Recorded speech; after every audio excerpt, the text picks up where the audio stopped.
రాష్ట్రానికి మరోసారి red alert జారీ చేసింది ఐఎండీ.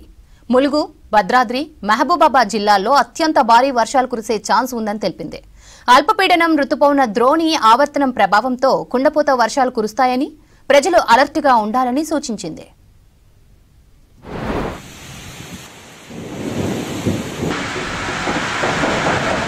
ఆవర్తనం ప్రభావంతో 3 రోజులు రాష్ట్రంలో వర్షాలు కురిసే అవకాశం ఉందని తెలిపారు వాతావరణ శాఖ అధికారులు. వాయువ్య బంగాళాఖాతంలో మరో అల్పపీడనం ఏర్పడిందన్నారు. ఇది రానున్న 24 గంటల్లో వాయుగుండంగా బలపడే ఛాన్స్ ఉందన్నారు. అయితే ఈ అల్పపీడన ప్రభావం తెలంగాణపై ఉండకపోవచ్చని తెలిపారు. అతి భారీ వర్షాలు అలాగే 11 చోట్ల మాత్రం భారీ వర్షాలు అనేవి నమోదయ్యాయి. ముఖ్యంగా చూసుకున్నట్లయితే ఆదిలాబాద్లో సుమారు 17 సెంటీమీటర్ల వరకు కూడా వర్షపాతం అనేది నమోదైంది. సో అలాగా మనకి 3 చోట్ల ఆదిలాబాద్లో మనకి 17 సెంటీమీటర్లు, 2 చోట్ల అలాగే ఒక చోట 16 సెంటీమీటర్ల వరకు కూడా ఒక వర్షపాతం అనేది అతి భారీ వర్షపాతం అనేది నమోదైంది. రాష్ట్రంలో భారీ నుంచి అతి భారీ వర్షాలు కురుస్తాయన్నారు వాతావరణ శాఖ అధికారులు. రేపు వర్షాల తీవ్రత మరింత పెరిగే ఛాన్స్ ఉందని, అక్కడక్కడ అత్యంత భారీ వర్షాలు కురిసే అవకాశం ఉందని తెలిపారు. 5 జిల్లాల్లో అతి భారీ వర్షాలు కురిసే ఛాన్స్ ఉండటంతో ఆరెంజ్ అలర్ట్ ఇచ్చారు. 12 జిల్లాలకు ఎల్లో అలర్ట్ జారీ చేశారు. ఇక రేపు ములుగు, భద్రాద్రి కొత్తగూడెం, మహబూబాబాద్ జిల్లాలకు రెడ్ అలర్ట్ ఇచ్చారు.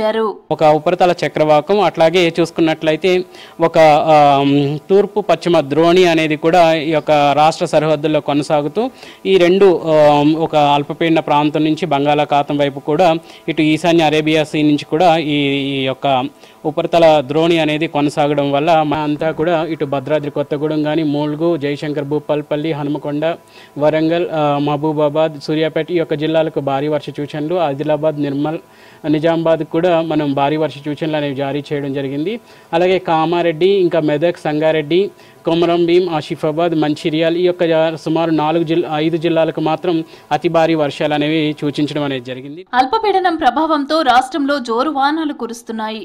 ఉమ్మడి ఆదిలాబాద్ జిల్లాలో భారీ వర్షాలు, వరదలు బీభత్సం సృష్టించాయి. లోతట్టు ప్రాంతాలు, పంటలు నీట మునిగాయి.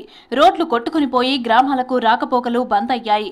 వాగులు, వంకలు పొంగి పొర్లుతున్నాయి. కొమరంభీం జిల్లా సిర్పూర్ మండలం వెంకట్రావుపేటలో వార్దా నది ఉధృతంగా ప్రవహిస్తోంది. భారీ వర్షం రావడం జరిగింది. 11 సెంటీమీటర్ రెయిన్ రావడం జరిగింది. దీనివల్ల మేజర్గా ఆదిలాబాద్ టౌన్లో చాలా కాలనీస్లో అక్కడ నీళ్ళు కూడా ఇండ్లలో కూడా రావడం జరిగింది. తర్వాత సేమ్ అదేవిధంగా గుడి హత్నూరులో, తర్వాత ఈచోడాలో, సిరికొండలో అంటే ఈ 3-4 ప్రాంతాలు ఎక్కువగా తాంసీ తాళమడుగులో రెయిన్ రావడం జరిగింది. కానీ అక్కడ అంత డ్యామేజ్ కాలేదు. ఎక్కువ డ్యామేజ్ అంటే ఇట్లా ఆదిలాబాద్ టౌన్లోనే అయినాయి. సో దీనికి సంబంధించిన నిన్న మధ్యాహ్నం నుంచి ఇప్పటివరకు వర్షం లేవు కాబట్టి ఈ అన్నీ ఇప్పుడు వాటర్ కూడా రిసీడ్ అయినాయి. ఉమ్మడి వరంగల్ జిల్లాలో భారీ వర్షాలు కురుస్తున్నాయి. మహబూబాబాద్ జిల్లాలో వరద ప్రభావం ఎక్కువగా ఉంది. వాగులు, వంకలు ఉధృతంగా ప్రవహిస్తున్నాయి. గంగారం మండలం వరదలకు ప్రాణ నష్టం జరిగింది. పందెం అటవీ ప్రాంతంలోని 7 బావుల జలపాతంలో నిన్న రాత్రి గల్లంతైన ప్రేమ్ కుమార్ ప్రాణాలు కోల్పోయాడు. ప్రేమ్ కుమార్ మృతదేహాన్ని బయటకు తీసింది రెస్క్యూ టీం. ఖమ్మం, నిజామాబాద్, పాలమూరులోనూ వర్షాలు కురుస్తున్నాయి. ఖమ్మం మున్నేరు వరద ఉధృతి క్రమంగా పెరుగుతోంది. ఆకేరు, బుగ్గవాగు నుంచి వరద పోటెత్తుతోంది. నీటి మట్టం 12.5 అడుగులకు చేరింది. దీంతో నగరంలో వర్షం లేకపోయినా మున్నేరు పరివాహక ప్రాంతాల్లో రెడ్ అలర్ట్ జారీ చేశారు అధికారులు. 3 రోజుల నుండి కురుస్తున్న భారీ వర్షాల వల్ల, ఎగువ ప్రాంతంలో కురిసిన వర్షాల వల్ల నిన్న మ్యాక్సిమం 16 అడుగుల వరకు మున్నేరు రావడం జరిగింది. దాని తర్వాత వర్షాలు తగ్గుముఖం పట్టడంతో 12.5కి ఈరోజు మార్నింగ్ వరకు ఇప్పటి వరకు 12.5కి వచ్చింది. ఇంకా తగ్గే అవకాశం ఉంది. లేదంటే మళ్ళీ ఎగువ ప్రాంతాల్లో ఈరోజు రెడ్ అలర్ట్ ఉంది కాబట్టి మళ్ళీ పెరిగే అవకాశం ఉంది. కాబట్టి అధికార యంత్రాంగం అంతా కూడా సిద్ధంగా ఉన్నారు. ఎటువంటి పునరావాస చర్యలు, పునరావాస కేంద్రాలన్నీ ఏర్పాటు చేసి సిద్ధంగా ఉన్నాం.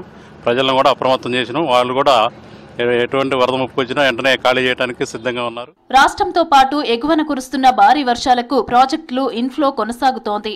కృష్ణా, గోదావరి బేసిన్లలో ప్రాజెక్టులన్నీ నిండుకుండల్లాగా మారాయి. నాగార్జున సాగర్ 22 గేట్లు ఎత్తి 2,13,596,000 క్యూసెక్కుల నీటిని దిగువకు విడుదల చేస్తున్నారు.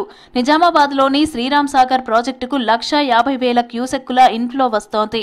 నల్గొండలోని మూసీ ప్రాజెక్టుకు 5,646 క్యూసెక్కుల వరద వస్తోంది. ప్రాజెక్టులో 2 గేట్లు 2 ఫీట్లు ఎత్తి 4,208 క్యూసెక్కుల నీటిని విడుదల చేస్తున్నారు.